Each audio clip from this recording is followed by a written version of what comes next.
क्या आप जानते हैं कि पेंसिल का पिछला हिस्सा काला क्यों होता है? या फिर क्या आपको पता है कि मछली के साथ दूध पीने से क्या होता है? क्या आप जानते हैं कि इंसान की हथेली पर लाइन क्यों होती है? यकीनन आपने आज से पहले इतने अमेजिंग फैक्ट्स नहीं सुने होंगे, इसलिए वीडियो को आखिर तक जरूर देखें। फैक्ट नंबर 1, भारत समेत पूरी दुनिया में कुछ बहुत ही मुश्किल एग्जाम होते हैं जिन्हें पास करने के लिए छात्रों को दिन रात मेहनत करके पढ़ाई करनी पड़ती है। ऐसा ही एक मुश्किल एग्जाम है गोवा काओ, जिसका आयोजन चीन में किया जाता है। ये दुनिया के सबसे मुश्किल एग्जाम में से एक है, जिसमें पास होने के लिए छात्र टोना टोटका करने से भी पीछे नहीं हटते हैं। दरअसल चीन में हर साल सैकड़ों बच्चे गाओ काओ एग्जाम की तैयारी करते हैं। ऐसे में वो छात्र एग्जाम होने से एक दिन पहले अपनी किताबों और कॉपियों को फाड़ना शुरू कर देते हैं और उनके पन्नों को हवा में ऊपर से नीचे की तरफ फेंकने लगते हैं। इस टोटके को करने के पीछे ये माना जाता है कि किताबों को हवा में फेंकना छात्रों के लिए अच्छा लक लेकर आता है, जिसकी वजह से वो गाओ काओ जैसे मुश्किल एग्जाम में पास हो जाते हैं। हैरानी की बात तो ये है कि हवा में पन्ने उछालने वाला टोटका चीन में इतना ज्यादा मशहूर है कि कुछ छात्र नॉर्मल एग्जाम में पास होने के लिए भी अपनी किताबों और कॉपियों के पन्नों को बिल्डिंग से नीचे फेंकने लगते हैं। शायद ऐसा करने से छात्र सच में एग्जाम पास कर लेते होंगे, वरना कोई इतने बड़े पैमाने पर पन्नों की बर्बादी क्यों करेगा। फैक्ट नंबर 2, आज तक आपने एक से बढ़कर एक म्यूजियम देखे होंगे जहां मानव इतिहास और जीव जंतुओं से जुड़ी जानकारी देखने को मिलती है, लेकिन क्या आपने कभी इंसानी शरीर पर बने म्यूजियम को देखा है जिसका बाहरी डिजाइन एक बैठे हुए आदमी की तरह बनाया गया है? अगर नहीं तो ये अनोखा म्यूजियम देखने के लिए आपको नीदरलैंड जाना होगा, जहाँ कॉर्पस नाम का मानव शरीर संग्रहालय है। इस म्यूजियम के बाहरी हिस्से को एक आदमी के शरीर के रूप में बनाया गया है, जिसकी लंबाई 35 मीटर है। इस म्यूजियम की खासियत है कि आपको इसके अंदर प्रवेश करते ही ऐसा महसूस होगा कि आप किसी जीवित इंसान के शरीर के अंदर दाखिल हो चुके हैं, जहां हर एक रंग को बारीकी से देखा और समझा जा सकता है। कॉर्पस म्यूजियम को साल 2006 में बनाना शुरू किया गया था, जबकि इसे आम जनता के लिए साल 2008 में ओपन कर दिया गया था। इस अद्भुत म्यूजियम को बनाने में $27 मिलियन का खर्च आया था, जो 7 मंजिला एक ऊंची इमारत या यूं कहे कि इंसानी शरीर है। इस म्यूजियम में जाकर आप अपने मुंह और दांतों की सैर कर सकते हैं, जबकि नाक के अंदरूनी हिस्से को भी देख सकते हैं। ये दुनिया का एकमात्र ऐसा म्यूजियम है जहां इंसान को अपने ही शरीर के अंदर घूमने का मौका मिलता है। इस म्यूजियम में घूमने के लिए 15 यूरो की टिकट खरीदनी होती है, जहां हर प्रदर्शनी को आप अपने हाथों से छूकर भी देख सकते हैं। फैक्ट नंबर 3, अगर आपको ये लगता है कि पानी में रहने वाला कोई भी जीव डूबकर नहीं मर सकता है, तो ये आपकी गलतफहमी है, क्योंकि समुद्र में रहने वाले जीवों को जिंदा रहने के लिए ऑक्सीजन की जरूरत होती है, जो उन्हें पानी और हवा से मिलती है। ऐसे में अगर शार्क जैसा बड़ा जलीय जीव पानी में लगातार नहीं तैरता है, तो उसकी पानी में डूबने की वजह से मौत हो सकती है। दरअसल शार्क के पास विशाल फेफड़े नहीं होते हैं, जिसकी वजह से उसे ऑक्सीजन प्राप्त करने के लिए पानी में लगातार तैरते रहना पड़ता है। ऐसा करने से उसके गिल्स तक पानी पहुंचता रहता है, जिसमें ऑक्सीजन की एक निश्चित मात्रा होती है। वहीं जब कभी शार्क को ज्यादा ऑक्सीजन की जरूरत होती है, तो वो पानी की सतह पर आकर हवा से ऑक्सीजन लेने की कोशिश करती है। ऐसे में अगर शार्क ज्यादा देर तक पानी में ठहर जाए और तैरना बंद कर दे, तो दम घुटने की वजह से उसकी मौत हो जाएगी। आपको ये जानकर हैरानी होगी कि शार्क जागने के अलावा सोते समय भी पानी में धीमी गति से तैरती रहती है, जिसकी वजह से वो लंबे समय तक जीवित रह पाती है। ऐसे में ये कहा जा सकता है कि पानी में रहने वाली शार्क उसी में डूबकर मर भी सकती है, जिसकी वजह से वो लगातार गतिविधि करती रहती है। फैक्ट नंबर 4, दुनिया में लोग जितने उत्साह के साथ शादी करते हैं, उतनी ही तेजी से तलाक भी ले लेते हैं। खास तौर से दुनिया के आधुनिक समय में लोग शादी करने और तलाक लेने में बिल्कुल भी देरी नहीं करते हैं। हालांकि उन्हें तलाक लेने के लिए बहुत लंबी कानूनी प्रक्रिया से गुजरना पड़ता है, लेकिन आपको ये जानकर हैरानी होगी कि मलेशिया में तलाक लेने के लिए बहुत ही आसान प्रक्रिया बनाई गई है, जिसकी वजह से इस देश में शादी के मुकाबले तलाक ज्यादा तेजी के साथ हो जाते हैं। दरअसल मलेशिया में कपल सिर्फ एक मैसेज करके तलाक के लिए अर्जी दे सकता है, जिसके बाद उनकी अर्जी पर सुनवाई की जाती है और फिर कपल को तलाक दे दिया जाता है। इस देश में कोई भी व्यक्ति अपने पार्टनर से मजाक या गुस्से में मैसेज पर तलाक शब्द का इस्तेमाल नहीं कर सकता है, क्योंकि ऐसा करने पर उन दोनों का रिश्ता बिगड़ जाता है और फिर चुटकियों में तलाक हो जाता है। वहीं दूसरी तरफ अन्य देशों में तलाक के ऊपर चर्चा करने के लिए ही कपल्स कई बार मैसेज में तलाक शब्द का इस्तेमाल करते हैं, जबकि उसके बाद उनका रिश्ता दोबारा से सही हो जाता है। फैक्ट नंबर 5, आप में से बहुत से लोग लॉटरी का गेम खेलते होंगे, जिसमें कुछ खुशनसीब लोगों को लाखों या करोड़ों रुपए का इनाम मिल जाता है।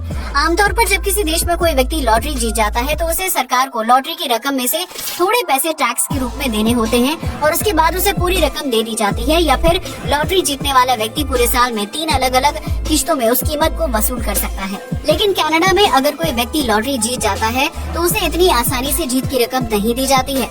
दरअसल इस देश में जब कोई व्यक्ति लॉटरी जीत जाता है तो उसे ऑफिस बुलाया जाता है और फिर उसे एक मैथ का सवाल हल करना होता है। उस सवाल को हल करने के लिए किसी कैलकुलेटर का इस्तेमाल करना सख्त मना होता है, जिसकी वजह से इंसान को अपने दिमाग का इस्तेमाल करके मैथ के सवाल को हल करना होता है। अगर वह व्यक्ति सवाल हल कर लेता है तो उसे लॉटरी की रकम दे दी जाती है। वहीं अगर कोई व्यक्ति मैथ के सवाल को हल करने में सफल नहीं हो पाता है तो उसकी लॉटरी टिकट को कैंसिल कर दिया जाता है और उसे कोई पैसा नहीं मिलता है। कनाडा में लॉटरी खेलने वाले लोगों को मैथ का सवाल हल करना अनिवार्य है, जिससे उनके दिमाग की क्षमता का टेस्ट किया जाता है।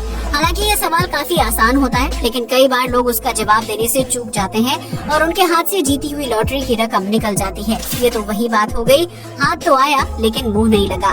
फैक्ट नंबर 6, अगर आप शहर में रहते हैं तो यकीनन आपको हर दूसरे या तीसरे दिन सिर में दर्द की समस्या रहती होगी। कई बार ये परेशानी इस हद तक बढ़ जाती है कि उससे राहत पाने के लिए लोगों को दवाई खाने की जरूरत पड़ती है, जबकि कुछ मामलों में सिर का दर्द गंभीर समस्या की वजह बन जाता है। लेकिन आपको ये जानकर हैरानी होगी कि दुनिया की कुल आबादी में से लगभग 5% लोग ऐसे हैं जिन्हें आज तक कभी भी सिर दर्द नहीं हुआ है। यानी दुनिया की 5% आबादी को ये पता ही नहीं है कि सिर का दर्द क्या होता है और उसकी वजह से इंसान को कैसा महसूस होता है। इस 5% आबादी में गांव और कस्बों में रहने वाले लोग शामिल हैं, जो हमेशा शांत और प्राकृतिक वातावरण में रहते हैं और ऑक्सीजन के रूप में शुद्ध हवा लेते हैं। ऐसे में ये शुद्ध ऑक्सीजन उनके दिमाग में पहुंचकर उसे स्वस्थ रखने का काम करती है, जबकि इससे दिमाग की कार्य क्षमता भी बढ़ती है। वहीं दूसरी तरफ शहरों में रहने वाले लोगों को दिन भर शोर शराबे और प्रदूषण का सामना करना पड़ता है, जबकि काम के अत्यधिक प्रेशर की वजह से उनके सिर में तेज दर्द होने लगता है। ऐसे में अगर आपको भी सिर का दर्द होता है तो आपको तुरंत किसी शांत जगह पर शिफ्ट हो जाना चाहिए। फैक्ट नंबर 7, आज के आधुनिक दौर में सड़कों पर गाड़ियों की संख्या तेजी से बढ़ती जा रही है, जिसकी वजह से ट्रैफिक जाम एक बहुत ही आम समस्या बन गई है।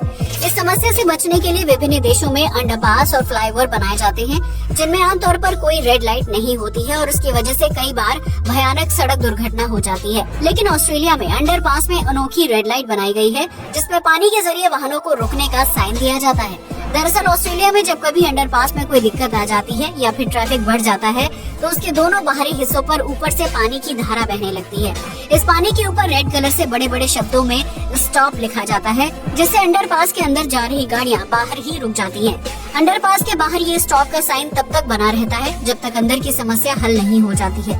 इसके बाद पानी को बंद कर दिया जाता है और वाहन अंडरपास से होते हुए अपने गंतव्य स्थान तक पहुंच जाते हैं। इस तकनीक की वजह से अंडरपास में होने वाले सड़क हादसों और जाम में काफी कमी आई है, जबकि इसमें पानी की बर्बादी भी नहीं होती है। दरअसल अंडरपास के बाहर एक खास तरह का फाउंटेन बनाया जाता है, जिसमें जमीन पर गिरने वाला पानी एक पाइप लाइन के जरिए वापस ऊपर चला जाता है। इस तरह उस पानी को बार बार इस्तेमाल किया जाता है, जिससे पानी की बर्बादी भी नहीं होती है और वाहन चालकों की सुरक्षा बनी रहती है।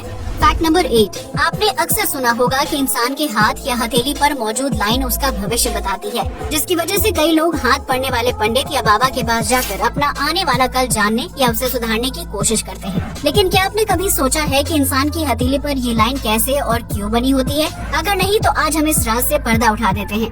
दरअसल जब कोई बच्चा अपनी माँ के गर्भ में होता है तो उस दौरान उसका हाथ हर वक्त बंद रहता है। ऐसे में पूरे 9 महीने तक हाथ को बंद रखने की वजह से बच्चे की हथेली पर निशान पड़ जाते हैं, जो इतने गहरे और पक्के हो जाते हैं कि बच्चे के जन्म के बाद वो लाइंस नहीं मिट पाती हैं।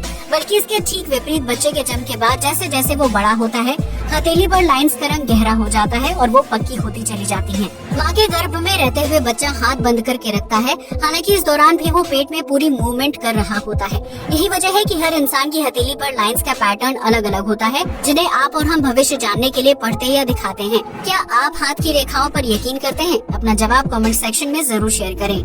फैक्ट नंबर 9, अगर आप नॉनवेज खाते हैं तो आपने कभी न कभी मछली का सेवन जरूर किया होगा।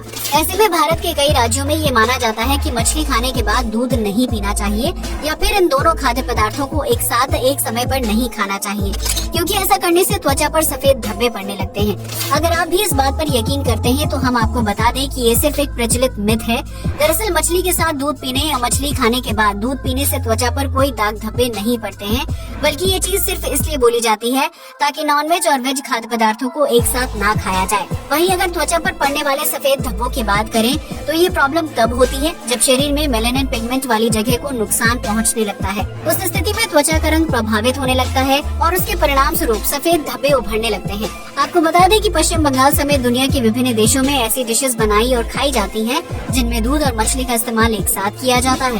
फैक्ट नंबर 10, आपने भी अपने बचपन में पेंसिल का इस्तेमाल जरूर किया होगा, जिसका पिछला हिस्सा या यूँ कहें कि टिप हमेशा कुछ अलग होती है। ऐसे में क्या आपने कभी सोचा है कि पेंसिल का टिप गहरे काले या अन्य रंग का क्यों होता है? अगर नहीं तो हम आपको बता दें कि ये गहरा रंग पेंसिल के ब्रांड को अलग पहचान देने का काम करता है। जैसे लाल रंग की पेंसिल के ऊपर काले रंग का टिप होता है, जो नटराज ब्रांड पेंसिल की पहचान है। ठीक इसी तरह ग्रे रंग की पेंसिल का टिप गहरे ग्रे रंग का होता है, जो अप्सरा ब्रांड की पहचान है। इस तरह पेंसिल बनाने वाली कंपनियां टिप को गहरे रंग का बनाकर मार्केट में अपनी अलग पहचान बनाने की कोशिश करती हैं, जिससे उनकी बिक्री बढ़ती है। इसके अलावा पेंसिल के टिप को अलग रंग से बनाने के पीछे मार्केटिंग वजह भी छिपी हुई होती है, क्योंकि बच्चों को ऐसा लगता है कि उस रंग तक पहुंचने के बाद पेंसिल खत्म हो जाती है।